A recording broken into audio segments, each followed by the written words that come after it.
أنا ጸገም ገጢሙንሎም ኣነ በዓልቲ ሓዳርን ኣደ ሰለስተ ቆልዑን ኮይኖም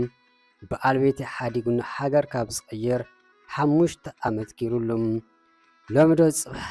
ኢለ ክጽበዮ ጸኒሐ ንሱ ግና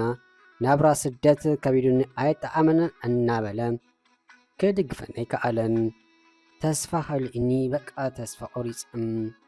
በይነይ ኮይኑ ናብራ ከቢዱኒ ደቀይ ክእንግል ፈቐዶ እንዳሻሐ እናሰራሕኹ እነብር ኣለኹም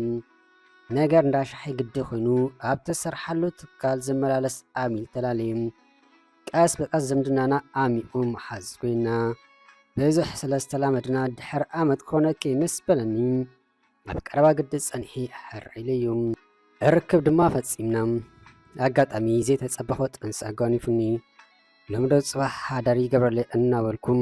ካብ ትጽቢተ ወጻኢ በዓል ሓዳርን ኣቦ 5 ቆልዑ ስለ ዝኾነ ሓዳር ክገብረለይ ይስረፍ ክርኤኒ ከም ዘይደሊ ሓቢሩ ንጠፊኡ ናተይ ስዕልካዩ ኣብ ርእሲ ዘላታ ተወሰኸተም ኣዝየ ተጨኒቐ ዝገብሮ ጠፊኡኒ ምድርን ሰማይን ዝተላገብ ኮይኑ ይስምዖኒ ዘሎ 3 ወርሒ ገይሩ ስለ ዘሎ ደም እንከሎ ስደደየ ዝብል ሓሳብ ይቀጀለኒ ኣሎ ምስ ሓዳረይ ብወግኢ ኣይተፋታሕናን ብግብሪ ግና ዳርጋ ፍትሕ እዩ ንዓመታት ብዘይ ዝኾነ ድሓይ ደኣ እንታይ ክብለ ክሳብ ሕጂ እኳ 2-3 ግዜ ደዊሉለይ እንታይ ከመይ ትገብሪ ኣለኺ ኢሉኒ እኳ ዘይፈልጥ ብጀካ ስራሕ የብለይን ኣይተኣመንን ንተስፋ ከኣጆኺ ዘይበለኒ ስድራይ ድማ ገለ ከብሉ ኣቦይ ሞዋትዩ ኣዴውን ብዙሕ ጥዕና ስለ ዘይብላ ከይተሓመኒ ኣይነግራኒ እቶም ኣሕዋተይ ንኣሽቱ ስለ ዝኾኑ ዝፈልጥዎ የብሎምን ብወገን እንዳሓሙይ ድማ ብጀካ ኣዲኡን ሓብቱን ሰብ የብሎምን ናባናስ መኣስ ይድውል ኮይኑ እየን ዝብላ ክሳብ ክንዚ ደቀይ ሓዳረይ ዘይብል ሓዳር ገይሩ ይኸውን ዝብል እምበርከ ብሂወት ዘሎ ሰብ ክሳብ ክንዚ ዝኣጅቡ እንተኾይኑ እንታይ ክበሃል ይከኣል ምናልባት ከም ሰብ ዝኾነ ክጋጥሙ ይኽእል እዩ እንተኾነ ዘጋጠመ እንተጋጠሙ ካብ ክዳኑ ክኽወል ኣይገባኣን እዩ በቲ ኮን በዚ ጠሊሙኒ ዝብል ካብኡስ ተስፋ ስለ ዘይብለይ ነዚ ሕጂ ገጢሙኒ ዘሎ ሽግር እንታይ ተማኽረኒ ክብል ነዚ ክዛረቦ ጸናሕኩና ሓደ መፍትሒ ሽግር ይርከቡ ዝበልክዎ ሰብ ዝተወከስክዎም ንሱ እውን ተቐብል ኣቢሉ ሓራድሓን ብኸመይ ጽንሲ ክንጸል ዝከኣል ክብል ሓቲቱኒ ሕጂ 3 ወርሑን ስለዚ ኣኸለ ደም እንከሎ ብሕክምና ክግበር ይከኣል እዩ ስለ ዝሰማዕኹ ክብል መለስኩሎም ኣይፋልክን ደኣ ብሕክምና ዝከኣል ኣይኮነን ኣብ ዝምስዕቦ ኩነታት ግና ማለት ብኣመፅ ምዝኸውን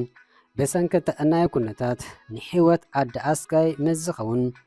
ካብ ቀረባ መቕረብ ምዝጥነስ ዘድሊ ሕጋዊ ናይ ክእላታት መረጋገፂ ውሳነ ምስተውሓቦ ብሕክምና ክትግበር ይከኣል ይኹን ደኣ እምበር ዝኾነ ዓይነት ምንጻር ጥንሲ ውሑስ ኣይኮነን ምስ በለኒ ኣየ ናይ ዓድና ሕጊ እንታይ ደኣለይ እሞ ክገብር ምስ በልኩ እቲ ዝሓይሽ ምግባር እዩ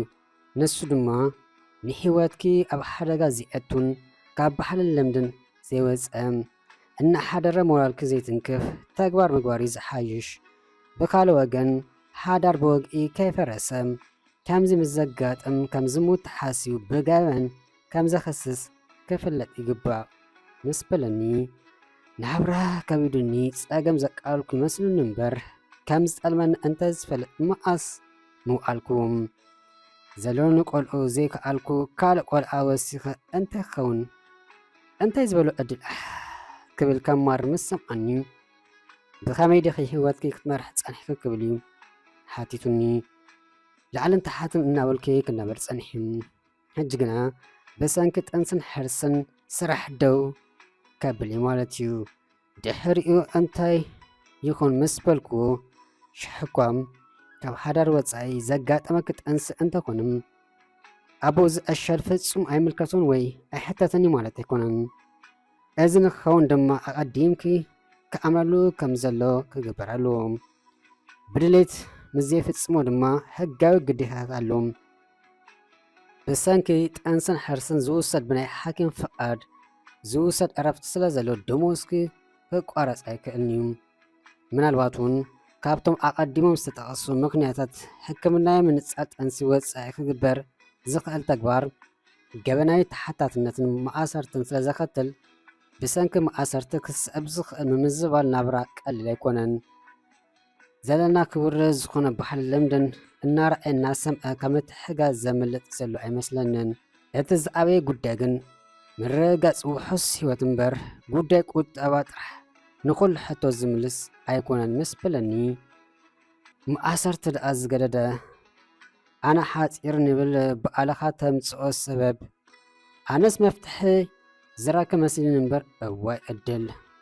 እንዳበልኩ መሊስ ኣብ ምስቲ ምሰላትኹም ኣጆኺ ዕድልኪ በዚ ጥራሕ ዝውሰን ኣይኮነን ናይ ህይወትኪ ተሓታቲት በዓል ኢኺ ንጌጋ ብጌጋ ክትዕርየ ምፍታን ግና ዝበኣሰ ጌጋ ምፍጣር ጥራሕ ክኸውን ዝኽእል ምክንያቱ ዝሰዓበየ ናይ ጌጋኺ ተሰካሚቱ ንስኻ ኢኺ ብዓቕሊ ፅበት ዝግበር ዝኾነ ውሳነ ዝሰዓበየኑ ቀሊል ስለዘይኮነ ሓደ ምባል ከለይኪ ዝኾነ ምስትውዓል ዝጎደሎ ውሳነታት ስንክልና ሞትን ከስዕብ ስለ ዝኽእል ምስ በለኒ ናይ ጓል ኣንስተይቲ ነገር ፀገም ኣብ ርእሲ ፀገም ይበልኩ ኣዓሚቐ እንዳስተንፈስኩም ንግዜ ሽግር ንምፍታሕ ካብ ዝብል ተወሳኺ ሽግር ገጢሙ ኩሎም እዚ ግና መሊሱ ነባሪ ሽግር ዘስዕብ ውሳነ ከየስዕብ እቲ እውነት ከለይኪ ይሕሰሚት ኣብ ናብራኺ በዓልኺ ክትመርሕ ፀኒሕኪ ሕጂ ድማ ናባኺ ስለ ዝኾነ ዓቕምኺ ምፍታሽ ዝሓሸ ዕድል ንምፍጣር ናትኪ እቲ እዮም ምውላድ ድማ ዝኾነ ሰብ ዝረኽቦ ዕድል ስለ ዘይኮነ ከም ብሉፅ ዕድል እንተተረድኣኽዮ ዝሓሸ ምስ በለኒ ንሱስ ሓቕኻ ክኾነለየ ዝተፀበኽዎ ስለ ዘይኮነለይ ዘዊሕኒ ዘሎ እምበር ቆልዓ ደኣ ዘይዝበላዕነ ዝበልዕ ዕድል ኣይበጃኻ ህይወት ክተጠፍእ ምሕሳብ መዓስ ፅቡቅ ኮይኑ ዘይትርፎ ሓጢኣት እዩ ዝፀበቦ ሕማቑ ስለ ዝክተል እዩ እምበር ፀገም ኣብ ርእሲ ፀገም መዓስ ጥቕም ኮይኑ ምስ በልክዎም ሓቀኺ ንፀገም ኢድካ እንተሒብካ እዩ ዘሕምቐካ